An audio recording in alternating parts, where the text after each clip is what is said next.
నాగర్ కర్నూలు జిల్లా కల్వకుర్తి మున్సిపల్ కార్యాలయంలో వినాయక చవితి మిలాద్ ఉన్ నబీ పండుగలను పురస్కరించుకొని సన్నాహక సమావేశం ఏర్పాటు చేశారు.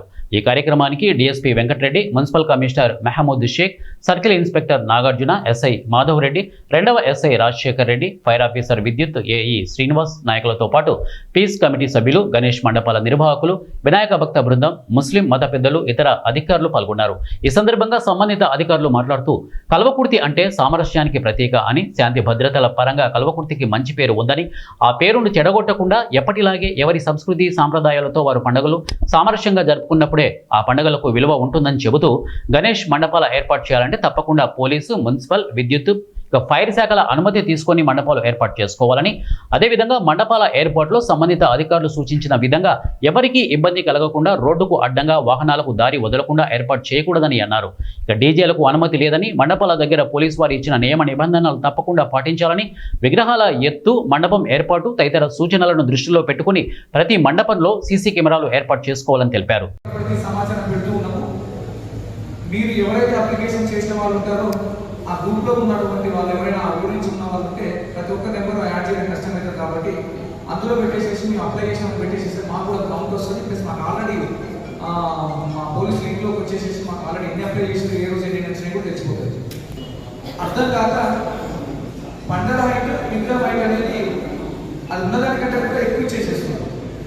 విగ్రహం హైట్ అంటే ఏంటి అంటే మనం ఏదైతే మనము మొత్తం ఒక స్టేజ్ చేసేస్తామో ఆ స్టేజ్ హైట్ అనేది పండగ హైట్ అవుతుంది.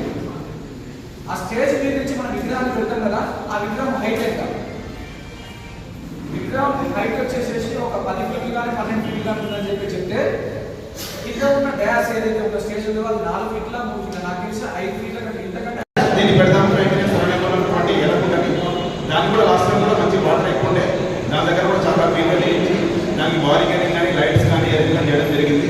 ఈసారి నేను మీ అందరికీ ఒకటే చెప్తున్నాను, ఏంటంటే ఒకటే రిక్వెస్ట్ ఏంటంటే మీరు పండల్స్ ఏర్పాటు చేసుకునేటప్పుడు రోడ్లలో కంప్లీట్గా రోడ్ని బ్లాక్ చేయకుండా కొంచెం ప్లేస్ ఇవ్వండి, గ్యాప్ ఇస్తే. ఎందుకంటే మళ్ళీ వాళ్ళు కంప్లీట్లీ నా దగ్గరికి వస్తారు, సార్ ఇట్లా బ్లాక్ చేశారు రోడ్డు, మాకు పోవడానికి వీలు వస్తలేదు, మా వెహికల్స్ సెలెక్ట్ అవ్వని చెప్పేసి చేయగల దగ్గరికి వెళ్తారు, సార్ మాకు ఇట్లా ఇబ్బంది అవుతుంది. కాబట్టి మీరు పండల్స్ ఏర్పాటు కొంచెం ప్లేస్ ఇస్తే వాళ్ళకు కూడా ఇంకా లోకల్ పీపుల్ ఉంటారు, సరౌండింగ్స్ ఉన్న వాళ్ళు వాళ్ళతో కన్వీనియన్స్ చేసుకుంటూ మీరు అక్కడ ఏర్పాటు చేసుకుంటే ఎటువంటి ప్రాబ్లం ఉండదు. అలాగే నేను ఎలక్ట్రికల్ ఏ గారికి కూడా అదే చెప్తున్నాను, ఏమన్నా వైరింగ్, అలాగే ఫైర్ డిపార్ట్మెంట్ ఆఫీసర్ కూడా నేను చెప్తున్నాను. అంటే లాస్ట్ టైం కూడా మీరు స్విమ్మర్స్ ఇక్కడ పెట్టారు ఇమర్షన్ పాయింట్ దగ్గర, ఈసారి కూడా ఇమర్షన్ పాయింట్ దగ్గర మీరు స్విమ్మర్స్ పెట్టండి. అలాగే మీ ఫైర్ డిపార్ట్మెంట్ చెప్పండి, తీసుకునే ప్రికాషన్స్ మొత్తాన్ని కూడా మీరు ప్రోటోకాల్ ప్రకారం తీసుకోండి. దాని తర్వాత ఏంటంటే పోలీస్ డిపార్ట్మెంట్ వాళ్ళు మీకు అందరికీ సహకరిస్తారు, మేము కూడా సహకరిస్తాము.